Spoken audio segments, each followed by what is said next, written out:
லெமூரியா பூமியில் மனித இனம் தோன்றிய மாபெரும் நிலக்கண்டம். ஆப்பிரிக்காவின் கிழக்கே மடகாஸ்கர் முதல் இன்றைய தென்னிந்தியாவையும் கிழக்கிந்திய தீவுகளையும் உள்ளடக்கிய ஒரு பெரும் நிலப்பரப்பு. கிமு 17,000 10,000 ஆண்டுகளுக்கு இடைப்பட்ட காலத்தில் படிப்படியாக கடலில் மறைந்தது. பிலிப் எல் ஸ்கெல்டர் என்கிற ஆங்கிலேய விலங்கியலாளர் கடல் கொண்ட இந்த பெரும் நிலப்பரப்பைத்தான் மனித இனம் தோன்றியதாக தான் எழுதிய லெமூரியா என்ற ஆய்வு நூலில் தரவுகளோடு விளக்குகிறார். எர்னஸ்ட் என்ரிச் ஹெக்கல் என்கிற ஜெர்மானிய இயற்கையலாளரும் டபிள்யூ ஸ்காட் எலியட் என்கிற ஆங்கிலேய அறிவியலாளரும் தான் 1896 எழுதிய the story of Atlantis and the lost Lemuria என்கிற நூலிலும் பிலிப் எல் ஸ்கெல்டரின் கருத்தை வலியுறுத்துகிறார்கள். இந்த பெரும் நிலப்பரப்பைத்தான் பண்டைய தமிழ் இலக்கியங்கள் குமரி கண்டம் என்று குறிப்பிடுகின்றன.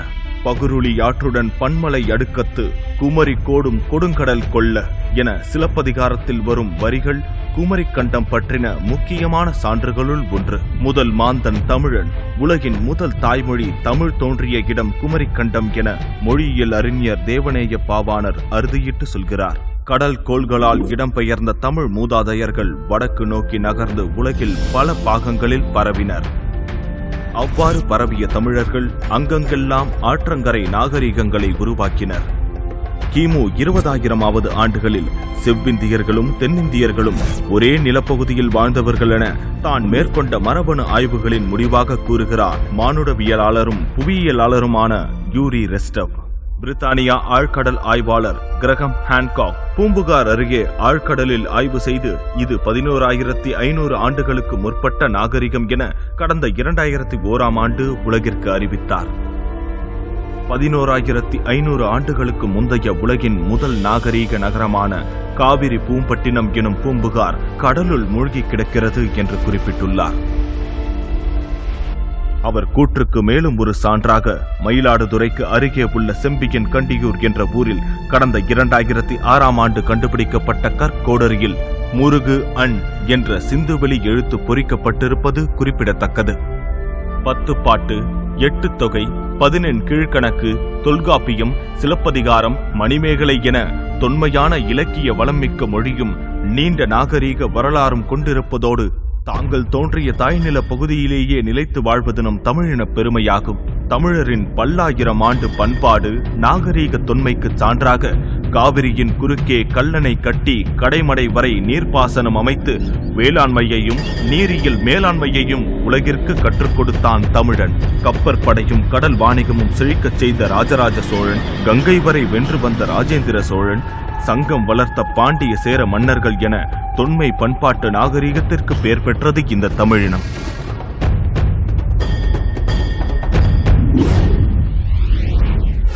கடல் கொண்டதாலும் இயற்கை சீற்றங்களாலும் மூழ்கடிக்கப்பட்ட குமரி கண்டத்தில் இப்போதைக்கு எஞ்சியிருப்பது ஒருங்கிணைக்கப்பட்ட இந்திய துணைக்கண்டத்தின் தமிழ்நாடு மட்டும்தான். பன்னெடுங்கால பாரம்பரியமும் பண்பாட்டு சிறப்புகளும் உரிய நம் தமிழ்நாடு இப்போதும் உலகெங்கும் உள்ள தமிழர்களால் தாய்நிலமாகவே பாவிக்கப்பட்டு வருகிறது. பசித்த குழந்தைக்கு பால் வார்க்கும் அன்னை மடி போல ஒட்டுமொத்த தமிழ்நாட்டின் உணவு தேவையில் 40 விழுக்காட்டை இப்பொழுதும் ஈட்டித் தருகிறது தமிழகத்தின் காவிரி சமவெளி எனும் காவிரி படுகை. உலகமயம் என்ற போர்வையில் இன்றைய பன்னாட்டு நிறுவனங்களும் இந்திய பெரும் முதலாளிகளும் தமிழகத்தையே சூறையாட களமிறங்கியிருக்கிறார்கள். தற்சார்புள்ள பூர்வ குடிமக்களாகிய நம்மை தனிமைப்படுத்தி வாழ்வாதாரத்தை முடக்கி தமிழக கனிமங்களையும் கச்சா பொருட்களையும் கொள்ளையடித்து தங்கள் சந்தையில் நுகர்வோராக்கி கையேந்தி வாழச் செய்வதன் மூலம் கிட்டத்தட்ட அடிமைகளாக்கி தமிழகத்தை அழித்து கொழுத்த லாபம் சம்பாதிக்க திட்டங்கள் தீட்டிக் கொண்டிருக்கிறார்கள். தப்புமா தமிழகம்? தமிழ்நாட்டின் தென்பகுதியில் கூடங்குளம் அணு உலை, வடக்கில் சென்னைக்கு அருகில் கல்பாக்கம் அணு உலை, தேனிக்கு அருகே அம்பரப்பர் மலைப்பகுதியை சுற்றி உள்ள 5 மாவட்டங்களின் வாழ்வாதாரத்தை பாழாக்கும் நியூட்ரினோ திட்டம் எனும் யமகார திட்டம். மேற்கே வளமான 7 மாவட்டங்களின் விவசாய நிலங்களை பிளந்து அகழ்ந்து பதிக்கவிருக்கும் கெயில் எரிவாயு குழாய் திட்டம் என பகுதி பகுதியாக தமிழர்களை அழித்தொழிக்க இருக்கும் திட்டங்களின் வரிசையில் உச்சமாக தமிழ்நாட்டின் உணவு களத்தையே உடைத்தெறியும் நோக்கில் காவிரி படுகையில் நிலக்கரி மீத்தேன், ஷேல் மீத்தேன் எடுக்கும் திட்டம் அவர்களால் உருவாக்கப்பட்டு இன்று நம் முன் பூதாகரமாக வந்து நிற்கிறது. ஆம், தமிழ்நாட்டின் இதயமும் அன்னை மடிக்கு ஒப்பானதுமான காவிரி சமவெளி தன்னை காப்பாற்றிக் கொள்ள ஒரு மாபெரும் சவாலை எதிர்கொள்ள வேண்டியிருக்கிறது. காவிரி சமவெளியை கரிமேடாக்க உருவாக்கப்பட்டிருக்கும் திட்டங்களே நிலக்கரி மீத்தேன், ஷேல் மீத்தேன் எடுக்கும் திட்டங்கள். 2010 இந்திய பெட்ரோலியத்துறை கிரேட் ஈஸ்டர்ன் எனர்ஜி கார்ப்பரேஷன் லிமிடெட் என்ற நிறுவனத்திற்கு 691 சதுர கிலோமீட்டர் பரப்பளவில் நிலக்கரி மீத்தேன் எடுக்க அனுமதி வழங்கியது.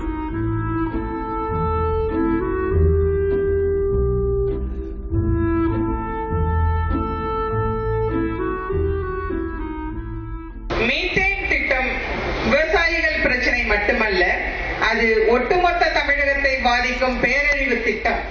ஆகவே மீத்தேன் திட்டத்தை இந்திய நடுவண் அரசு உடனடியாக திரும்ப பெற வேண்டும் என்றும், தமிழக அரசு கிரேட் ஈஸ்டர்ன் எனர்ஜி நிறுவனத்துடன் போட்ட புரிந்துணர்வு ஒப்பந்தத்தை உடனடியாக ரத்து செய்ய வேண்டும் என்றும் இந்த மாநாடு வலியுறுத்துகிறது.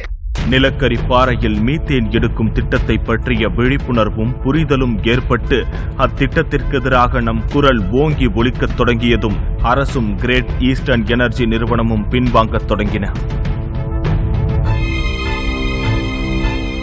மத்திய அமைச்சர் பொன் ராதாகிருஷ்ணன் மீத்தேன் திட்டம் மக்களுக்கு பாதிப்பில்லாத வகையில் செயல்படுத்தப்படும் என அறிவிக்கிறார். அதாவது காவிரி படுகை மக்களின் கழுத்து வலிக்காமல் அறுக்கப்படும். மீத்தேன் திட்டத்தையும் அதனால் ஏற்படும் பாதிப்புகளையும் ஆராய வல்லுநர் குழு அமைத்தது மாநில அரசு. அந்த குழு அளித்த ஆய்வறிக்கையை பெற்றுக்கொண்ட தமிழக முதல்வர் ஜெயலலிதா தலைமையிலான அரசு 8/10/2015 அன்று ஓர் அரசாணை வெளியிட்டது.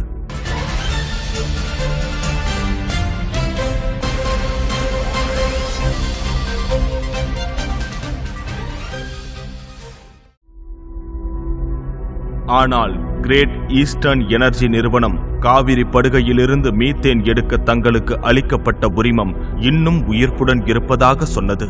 ஷேல் மீத்தேன், ஷேல் எண்ணெய் எடுக்க ONGC, ஆயில் இந்தியா லிமிடெட் ஆகிய நிறுவனங்களுக்கு உரிமம் அளித்தது. ஏற்கனவே எண்ணெயையும் எரிவாயுவையும் எடுப்பதாக சொல்லி கடந்த 1/4 நூற்றாண்டுகளாக காவிரி படுகையின் பல்வேறு இடங்களை துருவி துளைத்து மண் வளத்தையும் நீர் வளத்தையும் மாசுபடுத்திக் கொண்டிருக்கிறது மத்திய அரசின் ONGC நிறுவனம்.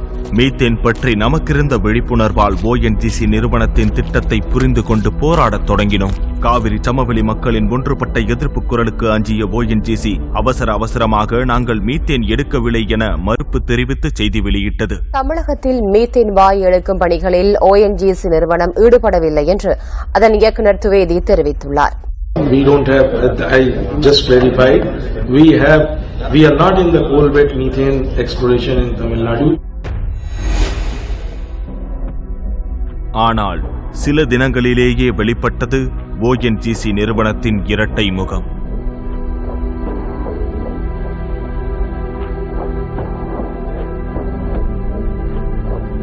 இப்போது புதிய முறையில் வண்டல் படிவுகளில் இருந்து மீதேன் வாயுவை எடுக்க மத்திய அரசிடம் ONGC நிறுவனம் அனுமதி கோரியிருப்பதாகவும், ஆகவே இதையும் தடுத்து நிறுத்த வேண்டும் என்றும் மீதேன் திட்ட எதிர்ப்பு கூட்டமைப்பினர் வேண்டுகோள் விடுத்துள்ளனர். வண்டல் மண் பாறை அதிலிருந்து எடுக்கக்கூடிய அந்த மீத்தேனை எடுப்பதற்கு தமிழக அரசினுடைய அனுமதியே இல்லாமல் எடுப்பதற்கு எங்களுக்கு சிறப்பு அனுமதி தா என்று மத்திய அரசினுடைய சுற்றுச்சூழல் துறையிடம் கடந்த ஜூன் 25ஆம் தேதி விண்ணப்பித்த இந்த ONGC 10ஆம் தேதி பசுமை தீர்ப்பாயத்திலே எங்களுக்கு அப்படி எந்த திட்டமுமே இல்லை என்று நெஞ்சார பொய்யை பதிவு செய்திருக்கிறது. காவிரி சமவெளி அதுவரை கேட்டிராத புதிய பெயரை கேள்விப்பட்டது. தஞ்சாவூர், நாகை, திருவாரூர், கடலூர், அரியலூர் ஆகிய தமிழகத்தின் காவிரி படுகை மாவட்டங்களில் 9 பிளாக்குகளில் 35 இடங்களில் ஷேல் பாறை எரிவாயு எடுக்க அனுமதி கோரியது. புதிய பெயர் தாங்கி வந்திருக்கும் இந்த ஷேல் எரிவாயு என்ற நாசகார திட்டம் பற்றியும் இது மீத்தேனிலிருந்து எப்படி வேறுபடுகிறது என்றும் அறிந்து கொள்ள வேண்டிய கட்டாயத்தில் நாம் இருக்கிறோம். பூமிக்கு கீழே நிலக்கரி உருவான காலத்தில் ஏற்பட்ட மீத்தேன் வாயுக்கள் நிலத்தடி நீரின் அழுத்தத்தால் மேலே வர இயலாமல் நிலக்கரி படுகை மீதே இருக்கும்.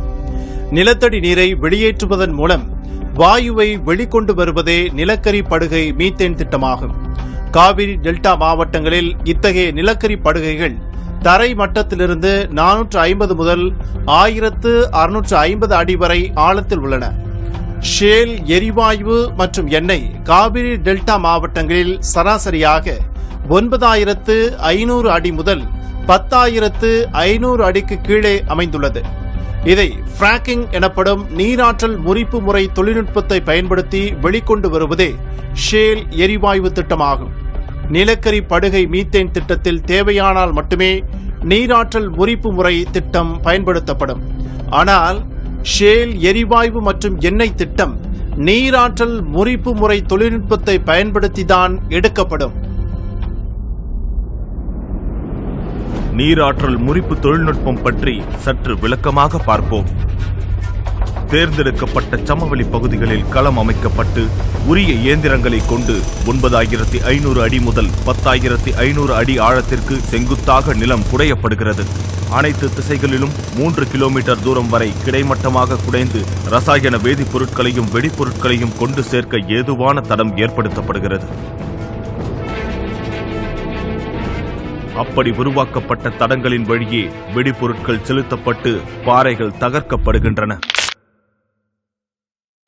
இதற்காக 1,90,00,000 லிட்டர் தண்ணீருடன் பென்சின் உட்பட 600க்கும் மேற்பட்ட கொடூர ரசாயன பொருட்கள் பாறைகளை இலகுவாக்க செலுத்தப்படுகின்றன.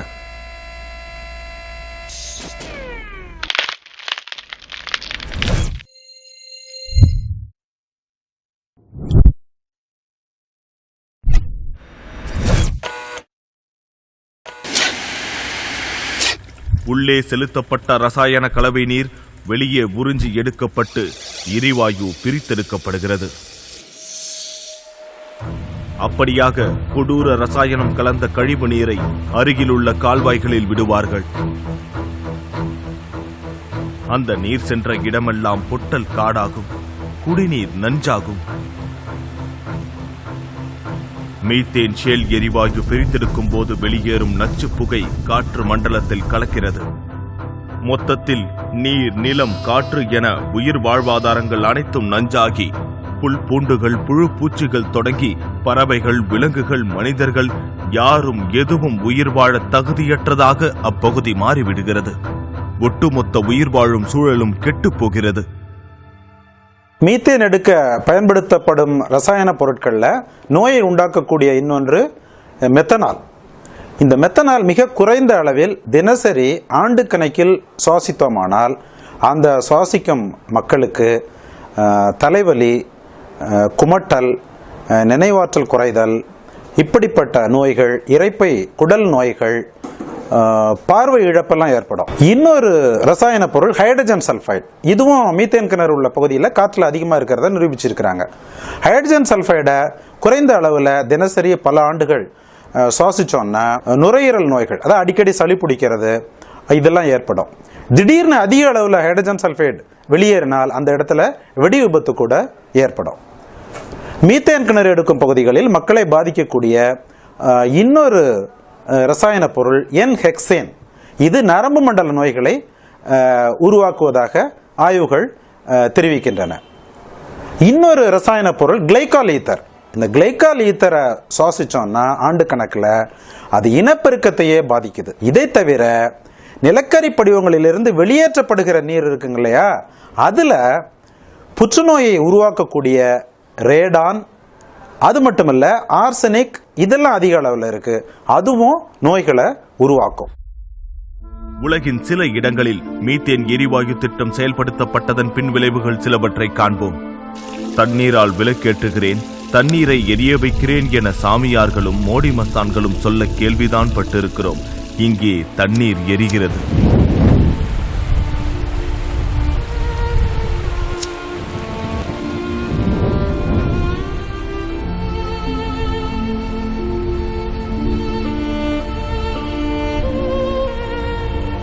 சொல்லப்போனால் உறைந்து போன பனிக்கட்டியே எரிகிறது. இது மந்திரமல்ல, மாயமல்ல. அருகிலுள்ள மீத்தேன் எரிவாயு கிணற்றிலிருந்து கசிந்த மீத்தேன் தான் உறைந்த பனிக்கட்டியிலிருந்து வெளியேறி எரிகிறது. 0 டிகிரிக்கும் குறைவான குளிர் பிரதேசங்களிலேயே இந்த நிலை என்றால், காவிரி சமவெளி போன்ற வெப்பமண்டல பகுதிகளில் மீத்தேன் கசிந்தால் என்னவாகும் என எளிதாக விளங்கிக் கொள்ளலாம். ஓடும் நீர்ப்பரப்பில் கசிந்த மீத்தேன் அந்த நீர்நிலையை படுத்தும் பாடு இது.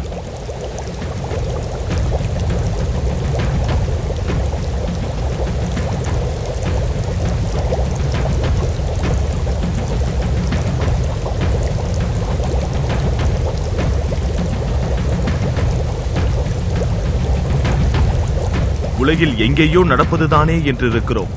ஆனால் நம் காவிரி படுகையின் மயிலாடுதுறைக்கு அருகில் உள்ள அடியாமங்கலம் என்ற ஊரில் நிகழ்ந்தது நாம் காணவிருப்பது. 12/9/2015 அன்று ONGC தளவாடத்தில் இருந்து கசிந்த வாயுவை சுவாசித்த பள்ளி மாணவிகள் 5 பேர் மயங்கி விழுந்தனர்.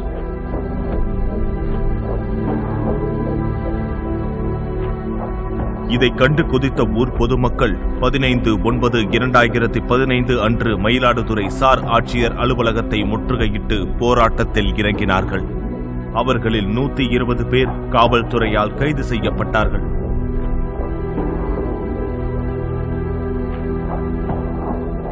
மீத்தேன் திட்டத்தை தடை செய்வதாக அறிவித்த அதே தமிழக அரசு கைது செய்யப்பட்ட பலரின் மேல் வழக்கு பதிவு செய்து இன்று வரை அவர்களை நீதிமன்றத்திற்கு வரவழைத்து அலைக்கழித்துக் கொண்டிருக்கிறது.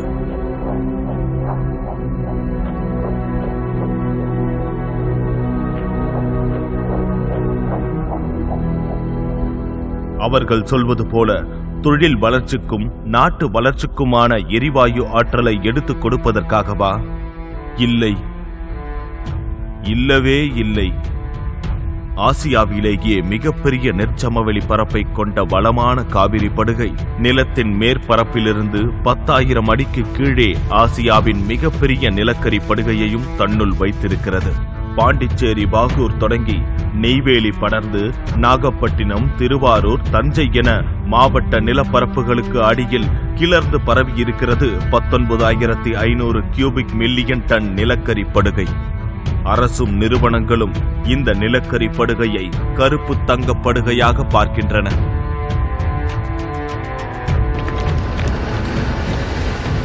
ஆனால் அதை கைப்பற்ற அவர்களுக்கு இதில் வேறு மாதிரியான சிக்கல்கள் இருக்கின்றன. காவிரி டெல்டாவின் நிலக்கரி படுகையை நெய்வேலி போல எளிதாக சுரங்கம் அமைத்து எடுத்துவிட முடியாது.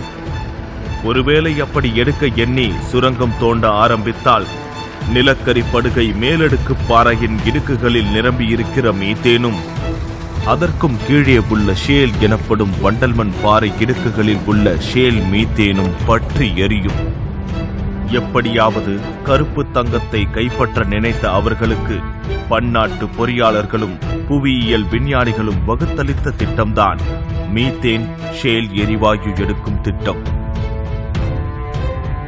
ஏற்கனவே பல ஆண்டுகளாக படிப்படியாக தமிழர்களின் காவிரி உரிமை நீரை கர்நாடகா குறைத்தும் மறுத்தும் வருவதும், கட்சிகளின் ஆட்சி மாறினாலும் எப்பொழுதும் இந்திய ஒன்றிய அரசு கர்நாடகத்தின் துரோகத்திற்கு துணை போய் தமிழ்நாட்டை வஞ்சிப்பதற்கு பின்னாலும் ஒரு மறைமுக காரணம் இருக்கிறது. அதாவது தொடர்ந்து காவிரியில் உரிமை நீர் மறுக்கப்படுவதால் காவிரி படுகையின் விவசாய பகுதிகள் குறைந்து சுருங்கிக் கொண்டே வரும் நிலையில் மேலும் மேலும் காவிரியை முடக்கி விவசாயத்தை இழக்கச் செய்து வேளாண் பெருங்குடி மக்களை நிர்கதிக்குள்ளாக்குவார்கள். வாழ்வாதாரத்தை இழந்த காவிரி படுகை மக்கள் தாங்களாகவே தங்கள் விளை நிலங்களை கொடுத்துவிட்டு வெளியேறுவார்கள். பிறகு மீத்தேன், ஷேல், நிலக்கரி என எந்த அபாயகர திட்டத்தையும் நிறைவேற்றுவது அவர்களுக்கு எளிதாகிவிடும். அண்மையில் உச்சநீதிமன்றமே காவிரியில் நீர் திறக்க உத்தரவிட்டும் கர்நாடகா மறுத்ததின் பின்னும் இந்திய ஒன்றிய அரசு அதை கண்டுகொள்ளாமல் விட்டதுடன் காவிரி மேலாண்மை வாரியம் உடனே அமைக்க முடியாது என மனு தாக்கல் செய்ததன் பின்னும் இருக்கும் அரசியல் சூழ்ச்சி இதுதான். இப்படி காவிரி படுகையை கைப்பற்ற துடிக்கும் இவர்கள் 30 ஆண்டுகளுக்கு மீத்தேன் எடுக்கலாம். அதற்குள் அப்பகுதி எந்த உயிரினமும் வாழ முடியாத பகுதியாக மாறியிருக்கும். மக்கள் தாங்களாகவே வெளியேறி விடுவார்கள். அதன் பிறகு காவிரி படுகையை அகழ்ந்து திறந்த வெளி சுரங்கம் அமைத்து 100 ஆண்டுகளுக்கு மேல் நிலக்கரி எடுப்பார்கள். 1650 அடி ஆழம் வரை அகழ்ந்து நிலக்கரி எடுத்துவிட்டு மண்ணை இழுத்து மூடுவார்கள். மத்திய மாநில அரசுகளோ வேளாண்மையை வாழ்வாதாரமாக கொண்டிருக்கும் மண்ணின் மக்களை ஏமாற்றி இது நாட்டு வளர்ச்சிக்கானது என்றெல்லாம் பொய்யாக பரப்புரை செய்து நல்லவன் முகமூடி அணிந்து கொலைகார திட்டத்தை கையிலேந்தி வருகின்றன. பல ஆயிரம் ஆண்டுகளாக உணவளித்த இந்த காவிரி படுகையில 32 வருஷம் எரிவாயு, 100 வருஷம் நிலக்கரி எடுத்தாச்சு என்று முடித்துக்கொண்டு இவர்கள் போய்விடுவார்கள். காவிரி படுகையில் அதுக்கப்புறம் விளையுமா? விவசாயம் பண்ண முடியுமா?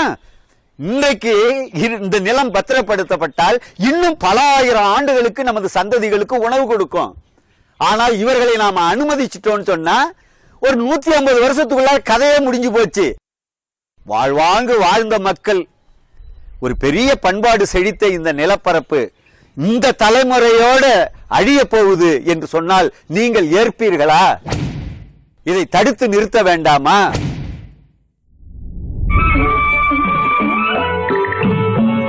ஆரோடும் மண்ணில் எங்கும் நீரோடும், ஏரோடும் என்றும் நம்ம தேரோடும். ஆரோடும் மண்ணில் எங்கும் நீரோடும், ஏரோடும் என்றும் நம்ம தேரோடும். போராடும் வேலை இல்லை, யாரோடும் வேதம் இல்லை, ஊரோடும்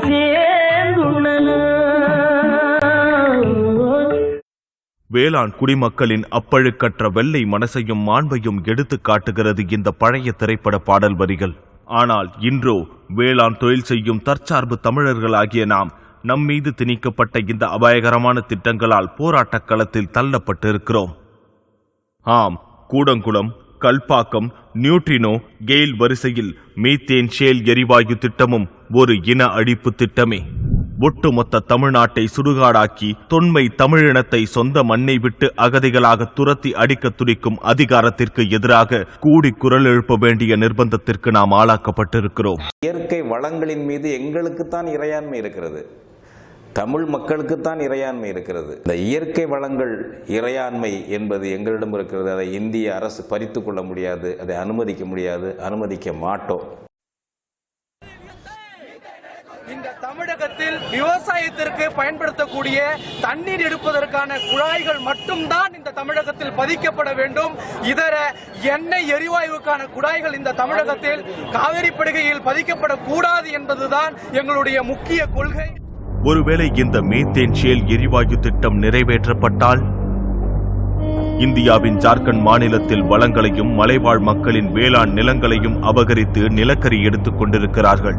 வனத்தையும் மலையக விவசாயத்தையும் வாழ்வாதாரமாக கொண்டு வாழ்ந்த அம்மக்களின் தற்கால நிலை இது.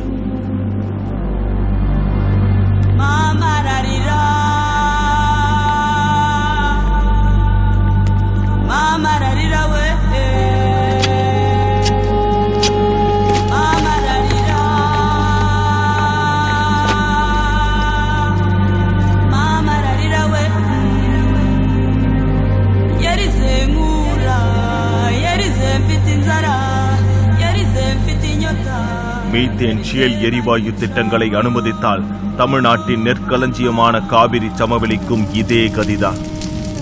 நிலக்கரி எடுத்தல் என்ற இறுதி நிலைக்கு எட்டும் முன் மீத்தேன் ஷேல் எரிவாயு எடுக்கும் போதே நீரும் ஆறும் நஞ்சாகும், வயலும் நிலமும் விஷமாகும், ஆடும் மாடும் நோயுறும், சுவாசிக்கும் காற்று மாசாகும், மரமும் செடியும் விறகாகும்.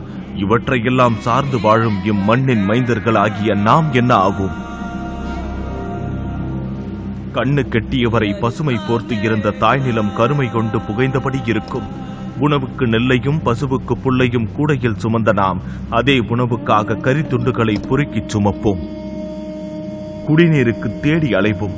பசும்புல்லின் மென்மையிலும் வாய்க்கால் வரப்பின் குளுமையிலும் விளையாடி மகிழ்ந்த நம் பிள்ளைகள் பற்றி எரியும் நிலங்களில் பாறை கற்கள் பாதம் கிழிக்க பசியோடு அலைந்து திரிவார்கள். தாய் தந்தையருடன் உழவுக்கு உதவி செய்த பிள்ளைகள் வயிற்றை கழுவ கறி பொறுக்கும். ஏற்பிடித்த கைகள் தார் பிடித்து போயிருக்கும். வீட்டுக்குள் அடுப்பு வைத்து அடுப்புக்குள் நெருப்பிட்டு சமைத்துண்ட நம் கண்முன்னே வீடும் ஊருமே அடுப்பாய் எரிந்து கொண்டிருக்கும். நன்னீர் ஓடிய ஆறுகளில் அமிலம் கலந்த நச்சு நீர் ஓடும்.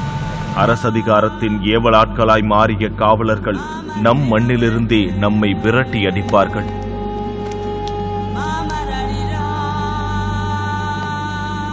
தெரியாத பெயர் கொண்ட நோய்கள் வந்து மடிவோம். எஞ்சியவர்கள் தங்களையும் பிள்ளைகளையும் காத்துக்கொள்ள வாழ்வாங்கு வாழ்ந்த மண்ணிலிருந்து அரூபமான தங்கள் பூர்வக்குடி வேர்களை அறுத்துக்கொண்டு பிழைப்பு தேடி இடம்பெயர்வார்கள். நம் வருங்கால சந்ததியினர் வாழ்நிலத்தையும் அடையாளத்தையும் பண்பாட்டையும் இழந்தவர்களாக எங்கெங்கோ ஏதேதோ வேலை செய்து கொண்டிருப்பார்கள். தற்சார்பை இழந்த அவர்கள் பின்னொரு காலத்தில் இதுதான் என் பாட்டன் பூட்டன் வாழ்ந்த நிலம் என பொட்டல் வெளியாக மண்மேடாக நச்சு வெளியாக கிடக்கும் காவிரி படுகையை தங்கள் வாரிசுகளுக்கு காட்ட நேரலாம். ஆயிரம் ஆண்டுகளாய் நாகரீக தொன்மை வாய்ந்த காவிரி சமவெளி அப்போது எரிமேடாய் சுடுகாடாய் கருகி குமைந்திருக்கும். அரச வல்லாதிக்கங்களால் சிரியாவிலிருந்து வெளியேற்றப்பட்ட மக்களும், பர்மா, லிபியா நாடுகளிலிருந்து விரட்டப்பட்ட மக்களும், ஈழத்திலிருந்து சாறை சாறையாய் வெளியேற்றப்பட்ட நம் தொப்புள் கொடி உறவுகளும் அவர்கள் தஞ்சம் புகுந்த நாடுகளில் அகதிகளாகின்றனர்.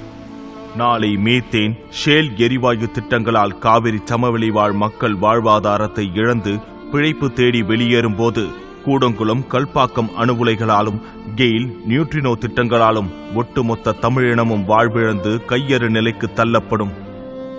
அப்போது தமிழினம் முழுமைக்கும் இதுதான் பேராகும். அரசியல்வாதியாக இருந்தாலும் நீதிமானாக இருந்தாலும் தாயகத்தை விட்டு விட்டு புலம்பெயர்ந்து செல்லும் போது நம் பெயர் அகதி, நம் பெயர் அகதி, ஓய மாட்டோம் இறுதி வரை ஓய மாட்டோம். மீத்தேன் திட்ட எதிர்ப்பு கூட்டமைப்பு சார்பில் 1 கோடி கையெழுத்து பெறும் இயக்கம் திருவாரூர் பேருந்து நிலையம் அருகில் நடைபெற்றது. காவிரி டெல்டா வேளாண் குடிமக்கள் மீத்தேன் திட்டம் அறிவிக்கப்பட்டதிலிருந்தே எதிர்த்து போராடிக் கொண்டுதான் இருக்கிறார்கள். மத்திய மாநில அரசுகளும் ONGCயும் உண்மையை முன்னுக்கு பின் முரணாக மாற்றி சொல்லி போராடும் மக்களின் ஒற்றுமையை சிதைத்து திட்டத்தை செயல்படுத்த அனைத்து வழிகளிலும் முயன்று வருகின்றன. மீத்தேனுக்கு எதிராக இறுதி வரை போராடி மாய்ந்தார் இயற்கை வேளாண் அறிஞர் ஐயா நம்மாழ்வார். அவர் நினைவுகளை நினைத்து போராட்டத்தை தீவிரப்படுத்த வேண்டிய கால கட்டாயத்தில் காவிரி சமவெளி மக்கள் இருக்கிறார்கள். தொழில் வளர்ச்சிக்கும் நாட்டு வளர்ச்சிக்கும் ஆற்றலும் சக்தியும் தான் தேவை என்றால் வெப்பமண்டலமான காவிரி டெல்டா பகுதியிலிருந்து சூரிய ஒளியை கொண்டும் கழிவுகளை பயன்படுத்தி இயற்கை எரிவாயுவினாலும் காற்றாலைகள், கடல் அலைகள் மூலமாகவும் தேவையான ஆற்றலை பெறலாம். மக்களால் மக்களுக்காக தேர்ந்தெடுக்கப்பட்ட அரசுகள் அம்மக்களின் நலன் கருதி மாற்று வழிகளில் சக்தியை பெருக்க முன்வருமா, அல்லது பன்னாட்டு நிறுவனங்களுக்கும் பெரும் முதலாளிகளுக்கும் சாதகமாக நாசகார திட்டங்களை நடைமுறைப்படுத்தி மக்களை சொந்த மண்ணில் அகதிகளாக்குமா? உலகில் பல தேசங்களிலிருந்தும் மக்கள் போரினால், வன்முறைகளால், அரசு பயங்கரவாதத்தால், பஞ்சத்தால், சூழலியல் மாற்றங்களால் விரட்டப்பட்டு அகதிகளாகி பாதுகாப்பு தேடி ஓடுகிறார்கள். பிரச்சனைகள் தீரும் போது அவர்கள் தங்கள் தாயகம் திரும்புவார்கள். ஈழத்திலிருந்து சிங்கள இனவெறி அரசின் இனப்படுகொலை வெறியாட்டத்திற்கு ஆட்பட்டு சொல்லிமாளா துன்பங்களை அனுபவித்த ஈழத் தமிழினமும் ஒரு நாள் தன் விடுதலை பெற்ற ஈழத்திற்கு திரும்பும். ஆனால் காவிரி படுகையை விட்டு எண்ணெய் எரிவாயு திட்டங்களால் விரட்டி அடிக்கப்படும் தமிழ் மக்கள் தங்கள் தாயகத்திற்கு திரும்பவே முடியாது. ஏனென்றால் காவிரி படுகை காணாமல் போயிருக்கும்.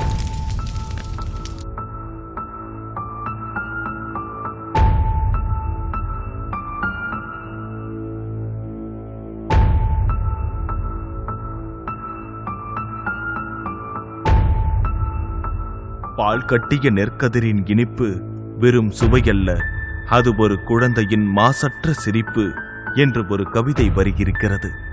காவிரி நெற்சமவெளியை பசுமையும் வளமையும் குன்றாமல் வருங்கால சந்ததியிடம் ஒப்படைத்து செல்லப் போகிறோமா, அல்லது கருமையின் அனல் தகிக்கும் பாழ்நிலமாக்க அனுமதித்து அழியப் போகிறோமா? இது நம் கையில்தான் இருக்கிறது.